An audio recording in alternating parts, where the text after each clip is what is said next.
La deuxième phase du programme national d'investissement agricole PENIA a été lancée. La cérémonie était présidée par le Premier ministre Daniel Kablon-Duncan. Elle a permis de réfléchir à la mise en œuvre de projets innovants pour mécaniser l'agriculture au bénéfice des populations. C'est le 15 octobre prochain que va être célébrée la journée mondiale du lavage des mains. Ici en Côte d'Ivoire, précisément dans la commune de Port-Boué à Abidjan, le ministre de la Santé et de l'Hygiène publique a sensibilisé les populations au bien fondé du lavage des mains. À l'étranger, au Nigeria, 21 lycéennes de Chibok, enlevées il y a plus de 2 ans par le groupe terroriste Boko Haram, ont été libérées par leurs ravisseurs ce jeudi. Bonsoir et bienvenue. La mécanisation de l'agriculture était au cœur de la cérémonie de lancement de la deuxième phase du PENIA, le Programme national d'investissement agricole, une modernisation du secteur agricole au service de la population. Le Premier ministre Daniel Kablon-Duncan a donné le coup d'envoi de la mise en œuvre du projet. Francis Boifo. Monsieur le ministre, bravo, bravo, bravo. Le Premier ministre Daniel Kablon-Duncan a des raisons de féliciter le ministre de l'Agriculture et du Développement rural, Mamadou Sangafoua Koulibaly, porteur du PENIA. Le Programme national d'investissement agricole a permis l'augmentation des productions agricoles. On enregistre plus de 17 millions de tonnes de produits vivriers en 2015 contre environ 12 000 tonnes en 2012. Au niveau des cultures de rente, la production est passée de plus de 4 900 000 tonnes en 2012 à plus de 5 900 000 tonnes en 2015. Des performances qui ont permis à la Côte d'Ivoire d'être premier producteur mondial de cacao, de noix de cajou et de cola. Mieux, les réformes initiées ont permis à l'État de distribuer au monde paysan la somme de 5 652 milliards de francs CFA en 2015 contre 3 362 milliards de francs en 2012.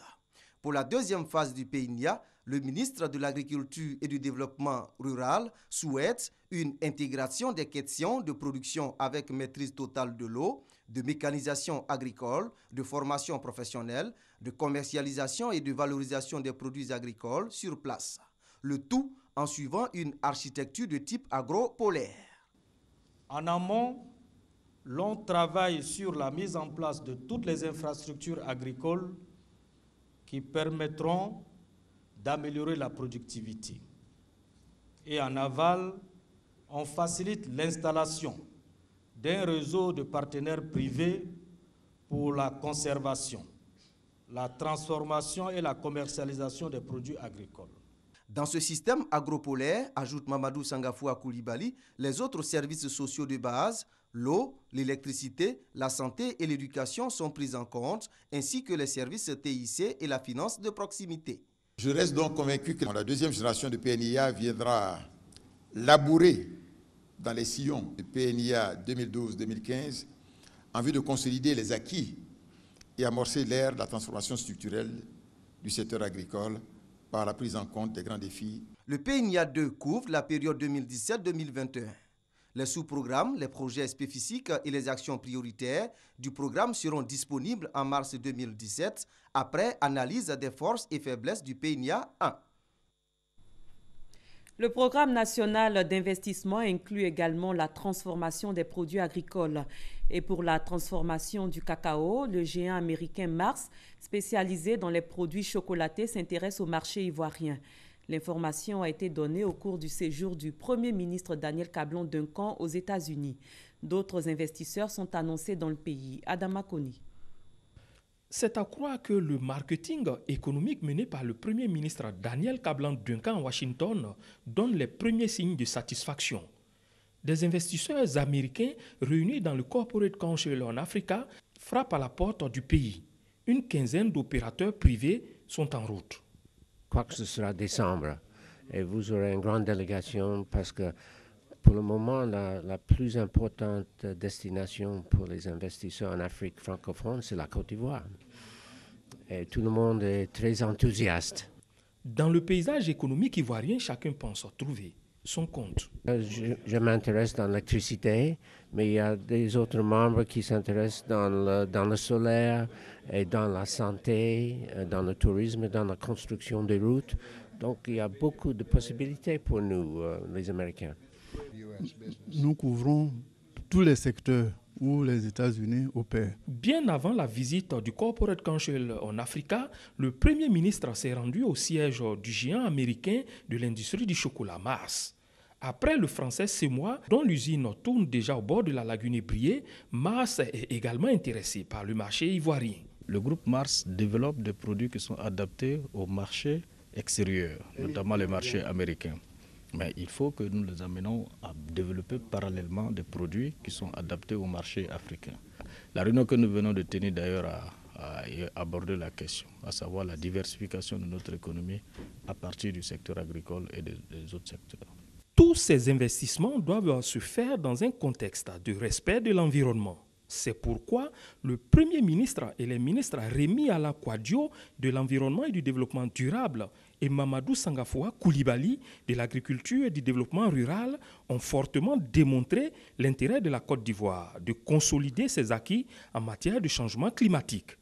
Selon le ministre Rémi Ala-Kouadio, pour un pays à économie agricole comme la Côte d'Ivoire, il s'agit de faire de l'agriculture l'ami de la forêt, en assurant une meilleure cohabitation entre les arbres et les cultures agricoles.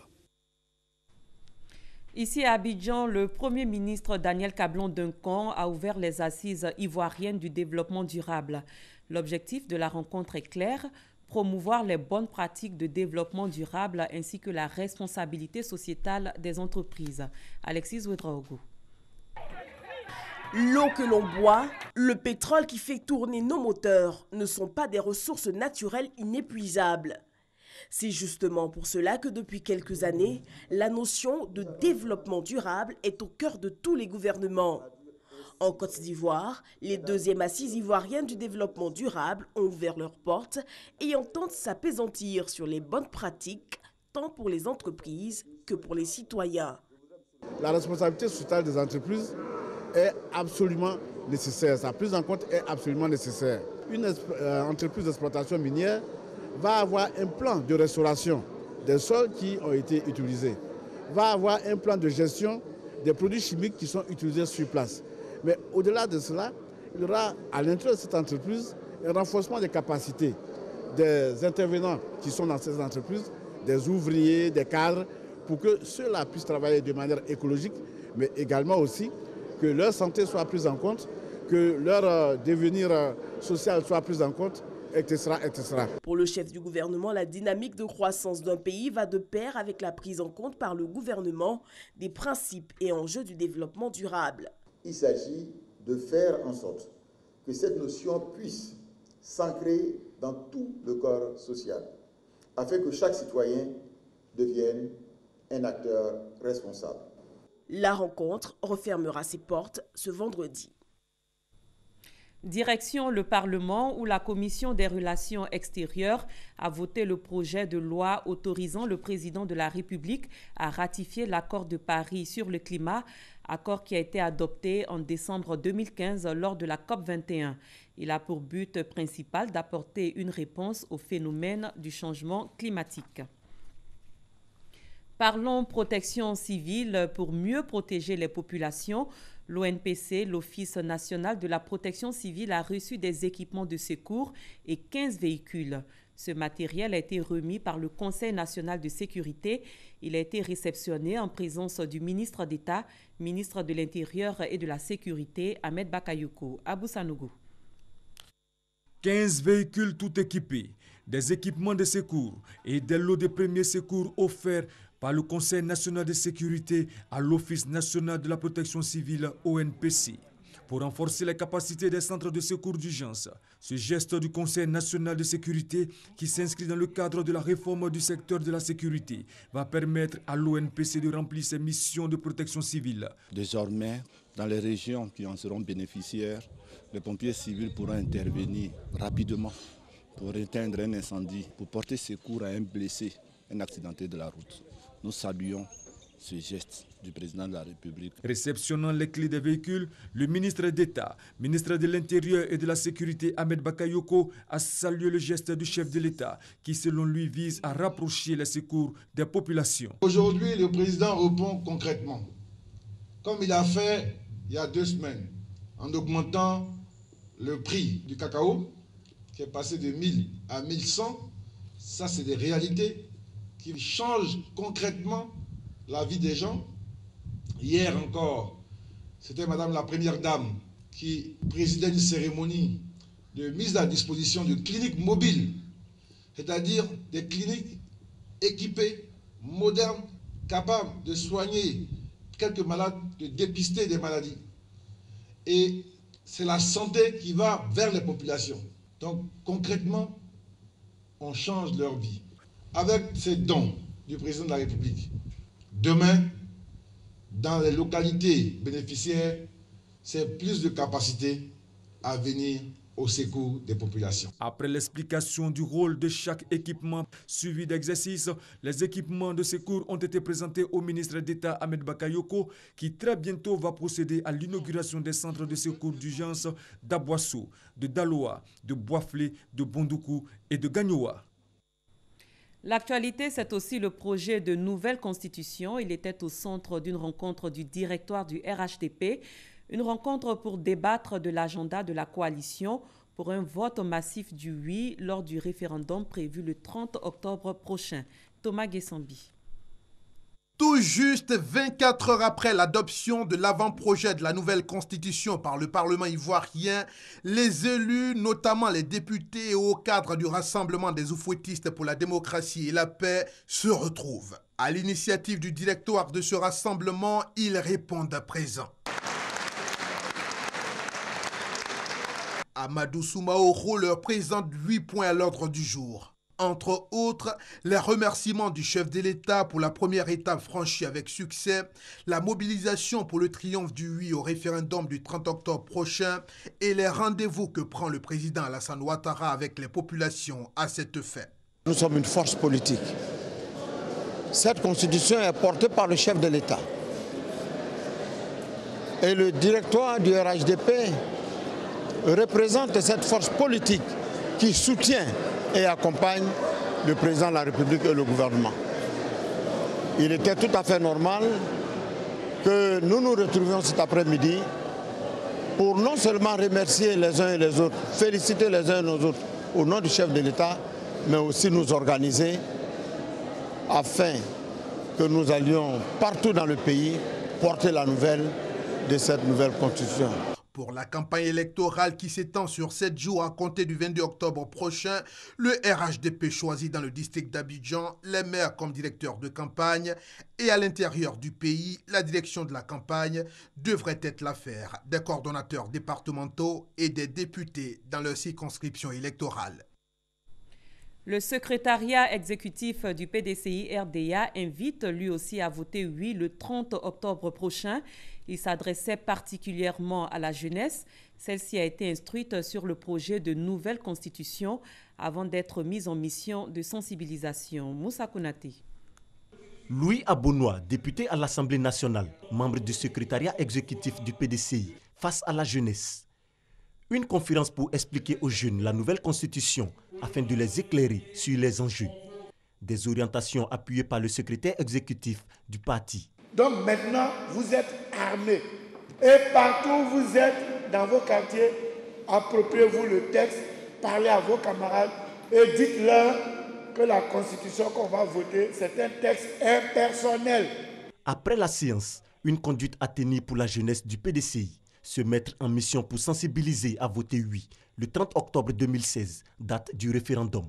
Il fallait que les jeunes puissent s'imprégner du contenu du texte, avoir les arguments pour aller défendre sur le terrain. Les jeunes se sont engagés et la nouvelle constitution est faite dans l'intérêt des nouvelles générations. Et bien évidemment, la Côte d'Ivoire de demain, c'est eux. Et donc, ils iront massivement sur le terrain pour mobiliser pour le oui. La jeunesse est disposée à aller au combat, la jeunesse est disposée à aller vendre cette constitution auprès du peuple ivoirien. Le mot d'ordre, c'est le oui, donc massif, au soir du 30 octobre. Le secrétariat exécutif du PDCI invite aussi la jeunesse au grand rassemblement du RHDP prévu le 15 octobre à Yopougon.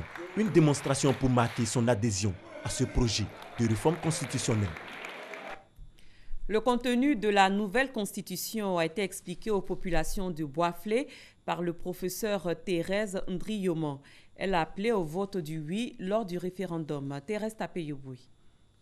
Amadou Kangakro, Kona Guadiokro, Tibeïta sont les localités du département de Boisflé qui ont accueilli le professeur Thérèse Ndriyoma dans sa tournée d'information et de sensibilisation sur la nouvelle constitution. Elle a invité en effet la population à lire le projet de la constitution afin qu'elle en soit imprégnée, comprenne son contenu pour savoir ce qui est bon pour elle, pour ses enfants et pour sa région. Lire cette constitution pour se faire une opinion exacte et pour voir si nous venons vers elle pour leur demander de voter oui.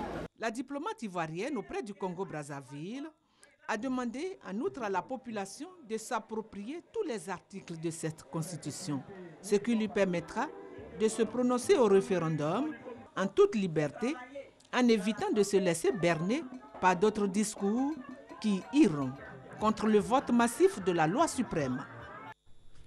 Je vous donne à présent lecture de cette décision du Conseil national de la presse. Décision numéro 001, Conseil national de la presse du 11 octobre 2016 portant réglementation de la pré-campagne dans la presse pour le référendum constitutionnel. Article 1er. La présente décision a pour objet de réglementer la couverture médiatique du référendum par les organes de presse publics et les organes de presse privés, quel que soit leur mode de diffusion pendant la période de pré-campagne. Article 2. Au sens de la présente décision, la période de pré-campagne s'entend de la période allant de l'adoption par l'Assemblée nationale du projet de loi portant constitution à l'ouverture de la campagne référendaire. Article 4. Pendant la période de pré-campagne, les organes de presse veillent au respect des principes d'équité, de pluralisme et d'équilibre de l'information en faveur de l'ensemble des courants d'opinion. Nous changeons de registre. La journée mondiale du lavage des mains va être célébrée le 15 octobre prochain. Ce jeudi, le ministre de la Santé et de l'Hygiène publique était dans la commune de Port-Bouët. Elle expliquait aux populations pourquoi il est important de se laver les mains. Rappelons que le thème retenu cette année pour cette journée est « Le lavage des mains, une action à maintenir ». Grâce Kando.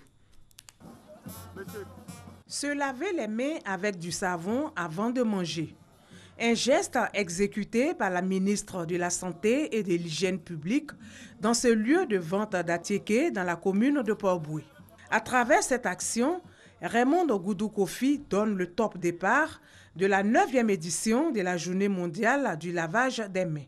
Nous avons choisi Port-Bouët parce que justement, il y a des actions qui ont été menées au départ et nous sommes venus un peu évaluer et voir comment les choses se passent. Nous sommes assez satisfaites parce que nous avons l'appui de nos partenaires. Et par rapport à la campagne que nous avions menée dans le cadre de la lutte contre la maladie à virus Ebola, nous avions lancé cette technique du lavage des mains en 10 étapes qui nous permet de sensibiliser à partir de la base. Aujourd'hui, nous sommes venus repasser ce message avec nos enfants et puis nous adresser également aux adultes. Le lavage des mains a la possibilité de réduire les maladies jusqu'à 40%. C'est probablement l'une des meilleures interventions du 19e siècle dans les maternités. C'est ce qui a vraiment réduit les infections postpartum, qui sont des infections après l'accouchement, et les maladies diarrhéiques. Le lavage des mains doit être une habitude, un message qui trouve déjà un écho favorable. Barthélemy, vivant à l'ouest de la Côte d'Ivoire, a fabriqué un dispositif artisanal de lavage des mains. Mon dispositif de lavage des mains, fabriqué par le bois, bambou de Chine, liane, bambou de raffia, avec la cendre qui est à côté, qui représente le savon. À l'époque, la cendre nous servait de savon. C'est ça nos parents prenaient pour faire les lessives. D'autres moyens artisanaux de lavage des mains existent. Ils ont été confectionnés par des volontaires soucieux de l'hygiène. Ces derniers sont les lauréats du concours national du meilleur dispositif du lavage des mains. Les acteurs de la restauration, selon le ministère de la Santé, doivent être au premier rang dans la lutte contre les maladies liées aux mains sales. 300 maquis et autres lieux de vente vont bénéficier des dispositifs de lavage des mains dans les prochains jours dans la commune de Port-Bouët.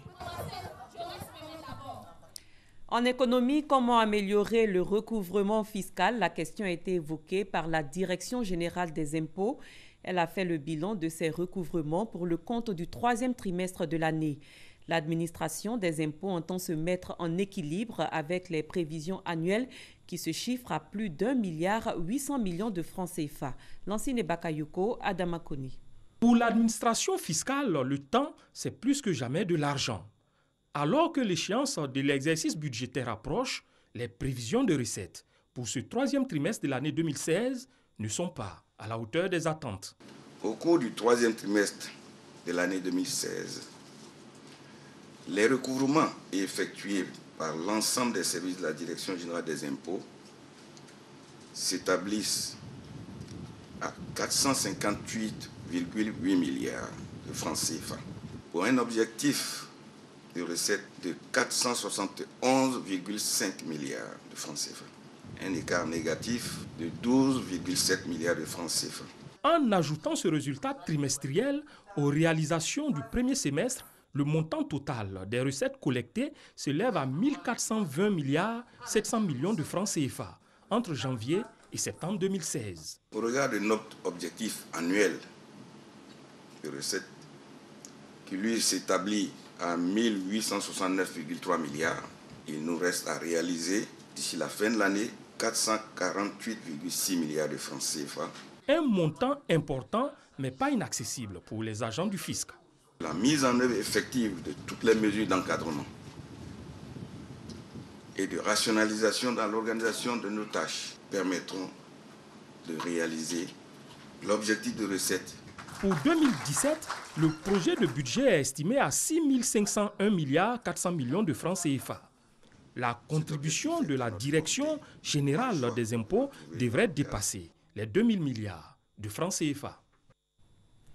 Dans le domaine des infrastructures, des membres du gouvernement ont visité hier le site d'extension du réseau d'éclairage public de l'autoroute de Grand Bassam.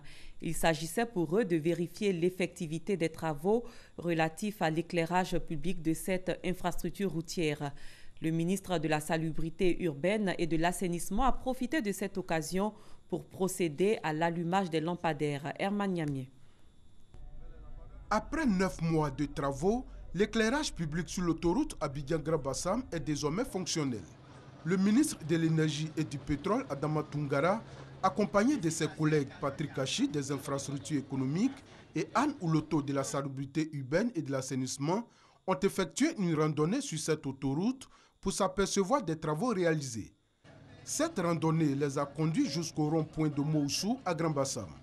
C'est un réseau qui porte sur une trentaine de kilomètres, depuis la place Akwaba de Port-Boué jusqu'au pont de Moussou. Il comporte plus de 1500 candélabres. Nous sommes aujourd'hui à plus de 90% de réalisation. Et la première phase de ce projet est déjà mise en service, qui part de la place Akwaba jusqu'au rond-point d'Anané. Nous sommes en train de terminer la deuxième phase, qui part du rond-point d'Anané jusqu'au pont de Moussou. C'est le ministre de la Salubrité urbaine et de l'Assainissement, Anne-Désiré Ouloto, qui a procédé à la mise sous tension. Le ministre Toungara, réjoui de cette réalisation, a félicité les responsables de la Direction générale de l'énergie, de Côte d'Ivoire Énergie et de la compagnie ivoirienne d'électricité CIE, les structures chargées des travaux de cet axe long de 30 km. Le président attache beaucoup de prix à la modernisation de la Côte d'Ivoire et cette autoroute, qui sera éclairée sur 30 km, sera la première autoroute en tout cas en Afrique ici à être éclairée. Le ministre Patrick Kachi a quant à lui dénoncé les habitations anarchiques qui se développent de part et d'autre de l'autoroute. En ce qui concerne cette autoroute de Bassam, les dispositions réglementaires qui sont en vigueur et qui ont été approuvées par le gouvernement, c'est que 100 mètres de part et d'autre, aucune construction, aucune habitation ne doit donc être édifiée. Vous verrez certainement en partant ici que quelques croix ici et là indiquent que certains ont enfreint déjà ces règles-là. Et donc pour permettre à cet éclairage et à cette voie de garder la splendeur que le chef de l'État souhaitait, il sera procédé très prochainement à une mise en conformité. La livraison de cet ouvrage électrique qui a coûté à l'État ivoirien environ 3 milliards de francs CFA est annoncée pour la mi-novembre 2016. Dans le secteur des médias, le réseau des professionnels de la presse en ligne de Côte d'Ivoire, Reprelsi, a lancé les prix Samba Koné de la meilleure entreprise de presse numérique et Alfred Danmoussa du meilleur journaliste pour la promotion de la paix. C'était à la maison de la presse d'Abidjan. David Soyo, Francois-Diou.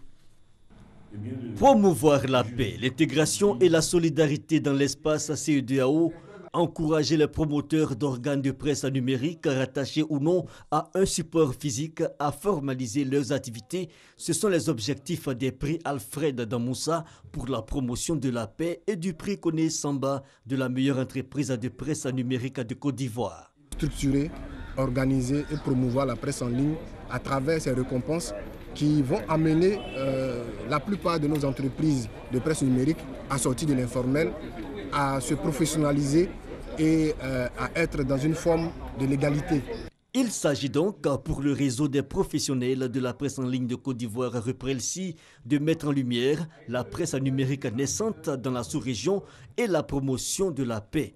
Les candidats à cette compétition doivent respecter un certain nombre de critères. Pour le prix Alfred Danmoussa, ces journalistes doivent être des journalistes professionnels et ils doivent également appartenir à des rédactions professionnelles, à des rédactions qui existent aussi légalement. Pour le prix Samba Koné, les entreprises de presse numérique soient légalement constituées. Un siège, ils existent depuis au moins 6 mois sans discontinuité. Et il faut qu'ils produisent au moins 60% de leur contenu sur l'actualité de la Côte d'Ivoire. Le dépôt des candidatures débute le 13 octobre 2016 et se termine le 13 novembre. Les résultats seront connus le 1er décembre, puis le 17 décembre 2016 se tiendra la cérémonie de remise des différents prix. La Côte d'Ivoire sera prête pour les 8e Jeux de la francophonie prévus du 21 au 30 juillet 2017.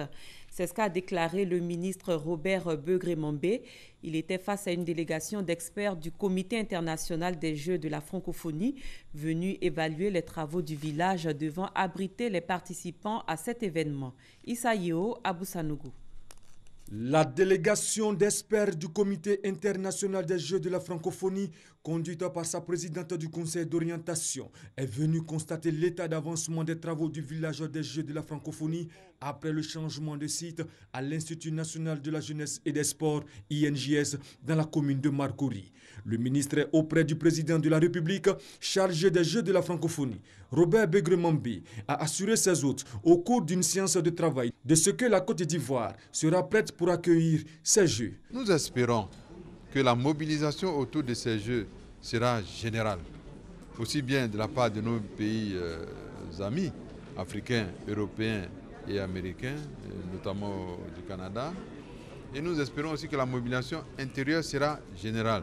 Vous pouvez rassurer la communauté des Ivoiriens, le chef de l'État a pris des dispositions. En février, nous allons livrer les bâtiments. Pour sa part, la présidente du Conseil d'orientation du Comité international des Jeux de la francophonie salue l'engagement des autorités ivoiriennes à faire de ces Jeux une priorité. Nous avons, à travers cette présentation de ce matin, la certitude que la Côte d'Ivoire serait au rendez-vous. Après la séance de travail, le comité d'experts s'est rendu sur le site à l'INJS à Marcory. Une visite qui a permis de passer au peigne fin tous les dispositifs de ces Jeux. Le village des Jeux dont les travaux prendront fin en février comprendra 33 bâtiments de 4004 chambres qui accueilleront 4000 sportifs, artistes et leurs accompagnateurs issus de 80 États et gouvernements membres de l'Organisation internationale de la francophonie. Les Jeux de la francophonie sont prévus à Abidjan du 21 au 30 juillet 2017. À l'étranger, le prix Nobel de littérature 2016 est décerné à Bob Dylan, 75 ans, pour avoir créé, dans le cadre de la grande tradition de la musique américaine, de nouveaux modes d'expression poétique, selon la secrétaire générale de l'Académie suédoise Sarah Danus. L'Américain, premier musicien à être récompensé par l'Académie depuis la création du prix en 1901, succède à la Biélorusse Svetlana Alexievitch. 21 lycéennes de Chibok, enlevées il y a plus de 2 ans par le groupe terroriste nigérien Boko Haram, ont été libérées par leurs ravisseurs aujourd'hui. L'annonce a été faite par la présidence du Nigeria. Les jeunes filles ont été échangées contre 4 prisonniers de Boko Haram dans la région de Banki, à la frontière du Cameroun. Le président Muhammadu Buhari se félicite de la libération des filles, mais rappelle aux Nigérians que plus de 30 000 citoyens ont été tués par le terrorisme.